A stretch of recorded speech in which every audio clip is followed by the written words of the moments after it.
Roll call. Councilman Ballard? Here. Councilman Ingalls? Here. Councilman Petrusi? Councilman Stein? Here. Councilman DeShawn? Here. Councilman Bonadilla? Here. President Faust? Here. Okay, preliminary announcements. Does anyone have any preliminary announcements this evening? Okay, seeing no preliminary announcements, we will move on. We don't have any. I have one thing I'd like to say. And it just happened this week, and I talked with Pat about it, and in our conversation today, we were talking, and we do talk on a regular basis, and I informed him that I talked to one of our sergeants during the day here, and I haven't been in the borough building for the last day or so, but I did speak to him this morning, and it was interesting, my conversation with him. Sergeant Joe Cibola is a sergeant on our police force. And how long has he been here, Jeff? I mean, Pat? About 30 years. So, he was in town, and you know, and I hear a lot of talk about why do we have so many guys on daylight? Why do we have so many police officers? Why do I have this? Why does Munhall have that? And I'm going to announce this at the next proper council meeting, but I wanted to give you all guys a little insight on where I'm coming with this. I think, so anyway, I talked to Joe this morning, and there was a big fire in Munhall, and I saw Rich Dean was at the fire up on, what street was that? Kennedy Avenue, correct.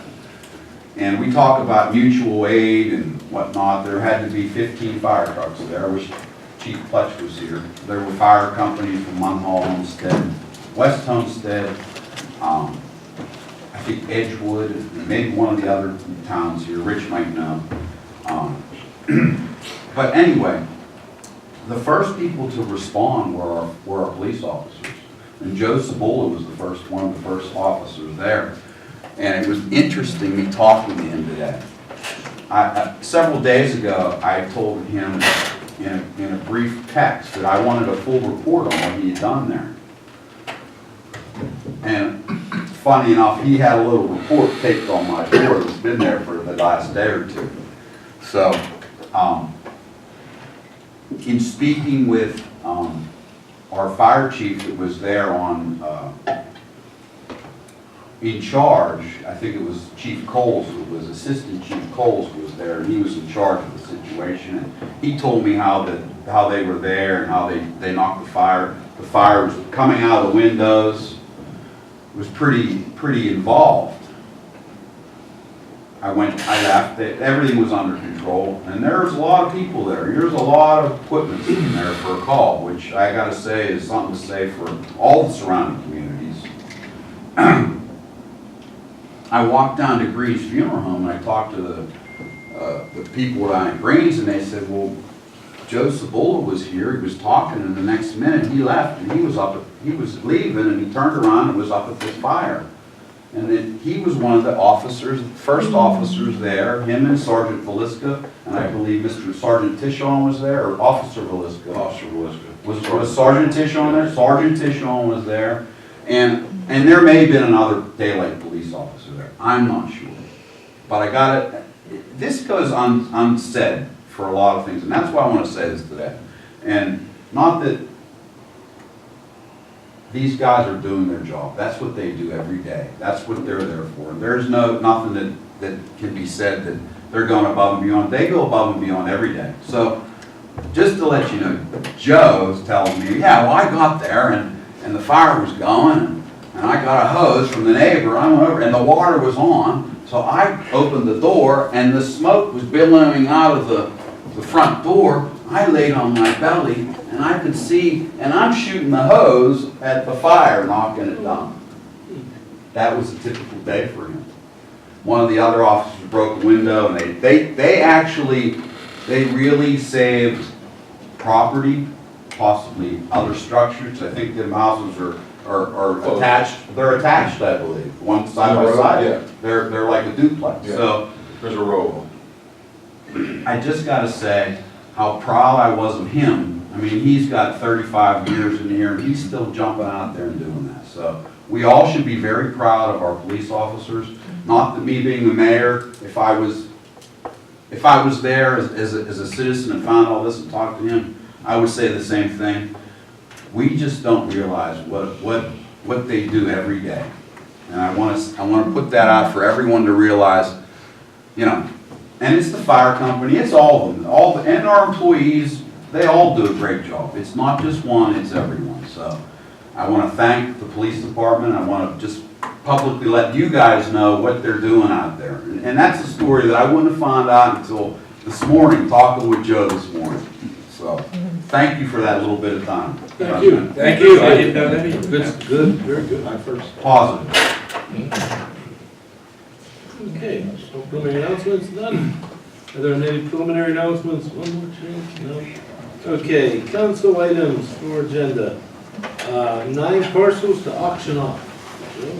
Joe, talk about that? A few months back, we looked at, when we went to the new insurance, with the new insurance agent, we have to show them all our properties and everything. And it dawned on me that, hey, who says that this list is correct?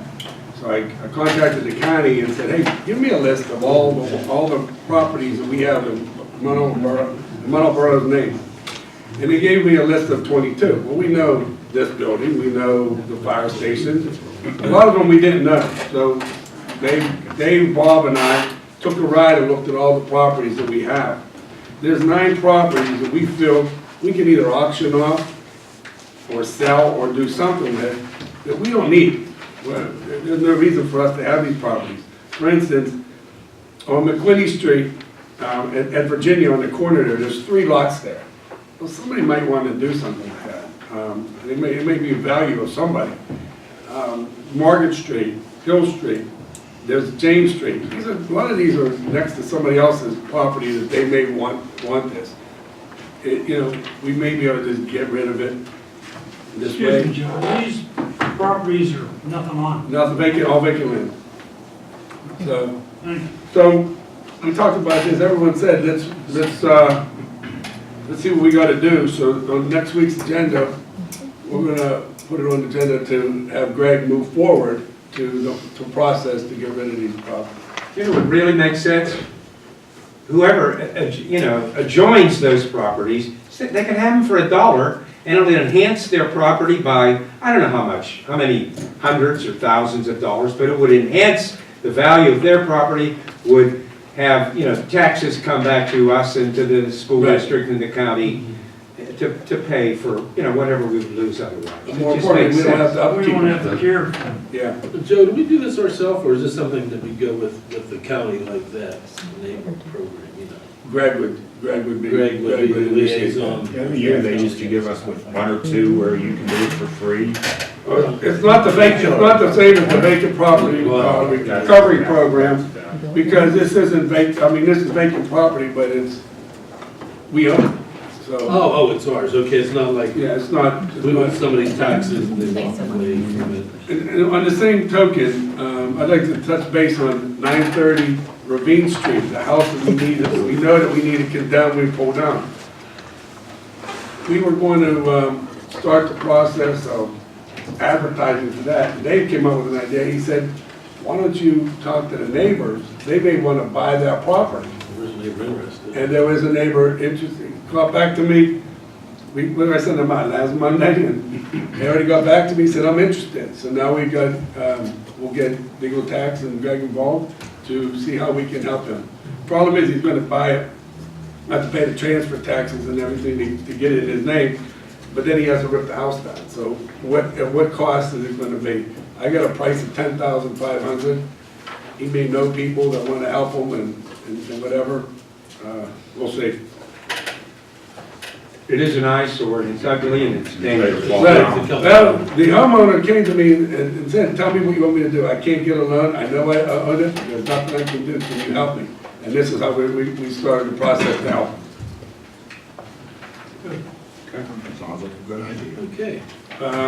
Project the administration agreement with the Still Rivers card. As we know, we just got done last month or 2 months ago. with the maintenance agreement for the waterfront with the 3 boroughs. The Still Rivers COG will be the administrator. They have an agreement that's in your packet if you want to read it. We'll vote on agreeing to this. Greg already looked it over, I looked it over, and we're going to vote on it next week. If any questions on any of this stuff throughout the week, just let me know. Sable Kennels. Sable Kennels been doing our dog catcher, animal control since I've been here, probably a lot longer, right, Pat? Yeah, change names. Change owners.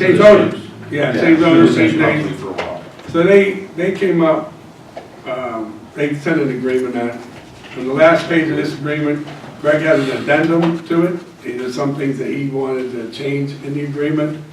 A few things, we do not have an agreement right now. I'm looking for one. I'm trying to figure out, and Pat, I just gave this to Pat today to look at to see if the figures and everything look the same. Did I give you this or we just talked about it? No, we talked about it, you're supposed to. Yeah, I'll give you that. I never seen it yet. Yeah. So we'll have any questions, we'll be able to elaborate a little bit more next week on that. Question, where is Sable Kennels? Physically, where is it? Keysport. Do they board animals? They do. They do. They I do. think The since non-kill too. That was a personal question. Since it's become Sable Kennels, before that was free was a kill show. They're no kill, they won't kill anything. That's important to me, it's a Yeah. kill show. And we control that. We don't pay anything unless the police call them out. Residents can't just call and, okay, something's here, and then we got the bills.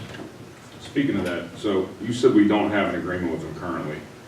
So We do. We do, Oh, we do. we have an agreement, but we don't have the physical agreement to be able to read to see what they're changing. I'm trying to get a hold of that. gotcha. Now, this person took it over as well. She may not have anything. She may be just saying, okay, I need to get my ducks in a row. We need to get an agreement between every borough. So that's why Greg has the addendum in the back. Code Red. It's Emergency Mass Notification Service. I was approached, I don't know, 2 years ago, and it was pretty expensive. And I talked to some others, West Homestead has it, Mount Lebanon has Code Red, there's some other names of different companies. So, a couple I don't know, yeah, Homestead might have it too, I'm not sure about them. I posted as a different one. Yeah. So Captain Snyder, Glenn Coles he represented Public Works and the police. Constable Bodedian, myself. We all met, there was somebody else, the caller. We met, it's $23.98 or something like that a year. And then, and how it works is, we pay the $29.83, includes 15,000 annual system waste minutes. We don't think we think that's a lot of minutes. But what people will do is we have it on our website, they go and hit the link and they sign up for it. And you either could get a text message, you can get a phone call if you don't have any other ways, a phone call, or you get an email, or all of them, however you want to be notified. Whether it's a water main break. It costs nothing to the person to sign up. Right. It doesn't cost our residents anything. And what really got us with it is not just the water main breaks, or if there's a fire here, or somebody abducted, or something like that. We can have certain groups, like we could have Public Works. Bob could call out certain people for snow, or fire, they can put different messages out. The police could include councilmen when they want to, Like if there's a water main break and, this portion of the road's closed, we can notify everybody in town. If there's a fire, or a train derailment with a chemical spill, stay out of this area. Or an active shooter to, for our residents to shelter in place. We can reach out to the community with the click of a button to let everyone know what's going on in that instance. But we need our residents to buy into it, sign up for it. It doesn't cost the residents a nickel. It costs us minimal amount of money for the service we're giving. It could be a very valuable service. Also, you can just do sections of town too.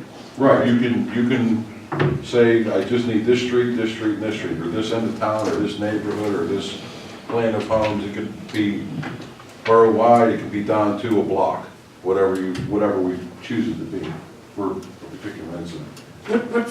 For a dinosaur like me, what physically happens? Well, in Is your it case, home phone, in your cell case- phone? yeah, in your case, you'd call up the pole. You're probably right. No, you would just call, I don't know, the process is you call the 800 number, and you would say, I want to be on this group, and this is my phone number, so it'll call your phone every single time, in your case. So we can leave a voicemail in his instance, and if you have a phone, If you have leave a voice- text message. Yeah, you can- Well, if you have text, that's probably gonna be the best way, the most popular way, or an email. Text message is gonna be probably the best way, if you're a giant email, You you have might, options, there's options, you know, if Yeah, you you got don't both. have a cell phone. you can get them all. You gotta get them off. It can ring your home phone. It can send you an email, a voicemail, or a phone call, an email, a text message, whatever that person picks when they sign up for it. So you can put multiple phones on, or you can only put Yeah, you one can phone? put as many as you want. Yes. So I put my home phone and my cell and my wife's cell. And you can have certain groups, that was a nice feature as well. We can just, not just send it out to everybody. We had an incident at school the other day, and Pat needed to get some more officers in. He could have just sent a group out to all the police officers that live in Munhall and say, hey, if you can get here, or whatever. We can set them up like that. Or just the fireman calling the fireman out, or public works, or this time you want to get all council alerted at something, so.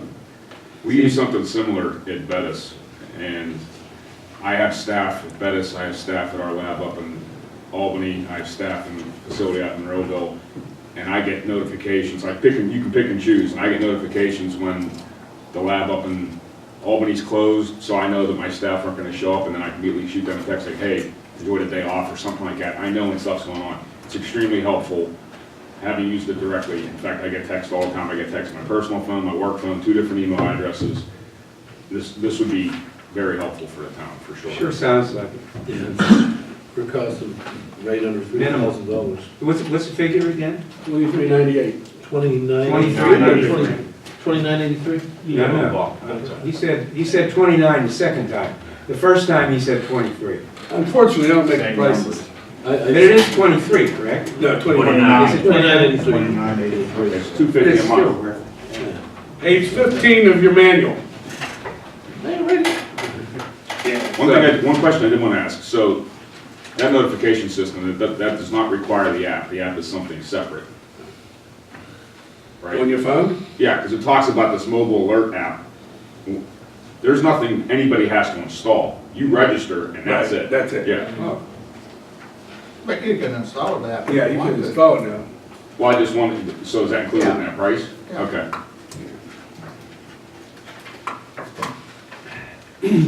Sounds good. Summer help. Summer help, we discussed that. We have 9 candidates right now. Okay. Now, I just thought of this because I was directing last week, I see Mr. Fallon back here. We're gonna need to advertise for 2 for the playground program too, right, Joe? Yes, yes. I don't know that- The 2 Mark, are were to do you able to get anybody in the school to advertise for playground instructors? No, I haven't heard anything yet, no. Haven't heard, yeah. Yeah, they talked about that at the last recreation board meeting, about the that? We could playground. advertise maybe in March Do for, we have to send that out, Joe, or? but we'd like to get teachers, We'd like, yeah, we need to get teachers, We we want have to get teachers. somebody. young teachers, you know. They'll have the clearances. Yeah, and they have to have- clearances. yeah, so they a have to teacher have was what works clearances. good for it. So that's why teachers are probably the best. So, yeah, they're working on that. You know who else needs clearances now? We all have officials, referees and umpires. We all need them, so Yeah. that pool is increased. There's a zillion of us out there. I'm not interested, but there are. Thought you were volunteering. I'm sorry. Sean. I think even the churches have the people that Yeah, take the- CCD and yeah, stuff. The diocese, You have to have any the clearance. parent that has a kid that goes up to St. Teresa to volunteer at the school, you have to get these clearances. So the pool is widely expanded. Yeah. that's- So that's St. great. Teresa's may even have Yeah. teachers that are interested.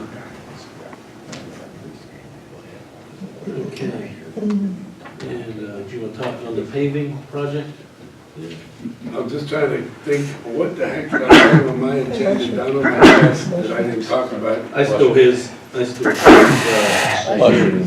didn't realize you had this. I stole yours. Yeah, we, Bob, Colin and I met today to go over the paving project for 2019. A lot of it is taking care of what we didn't finish in 2018. And then we're adding a couple alleys and different things like that. So, How much of that are we looking at to do the microsurfacing or some of them we're not gonna be able to do the microsurfacing. some of them? We're going to, we have the streets already, they were kind of done for us from the last 5-year plan. So what we're going to do next week, we're just going to, we have a motion to have Colin put the project together and bid it out. Once we bid the project out, we can see where, like we did last year, get the figures back and see what we need to cut out from that point. Can we still do the alleys in-house? Some of them depending on how wide they are. How much is it? Can we do the alleys? Smaller ones. We still have the equipment, right? My answer? I'd rather hear from the west.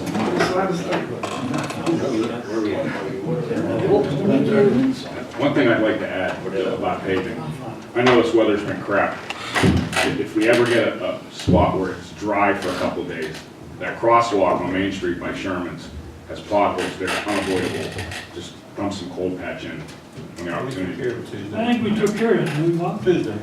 Oh, you did? Yeah.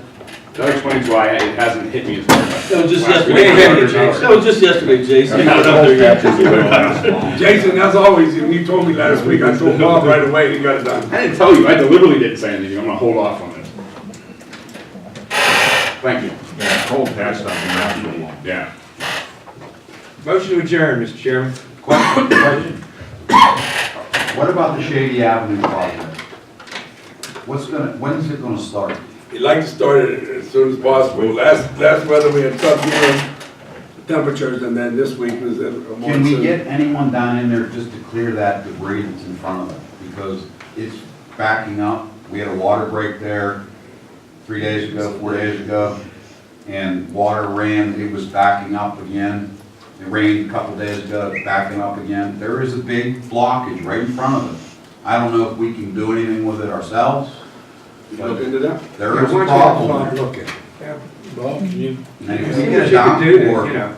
it's gonna come up over the street again. Make sure you're safe about it. Well, we were hoping he was gonna start. I know that, but I wanted to bring that up, because I it's a had to problem. move his boat, and he went away, and he didn't come back, and it's not gonna be done.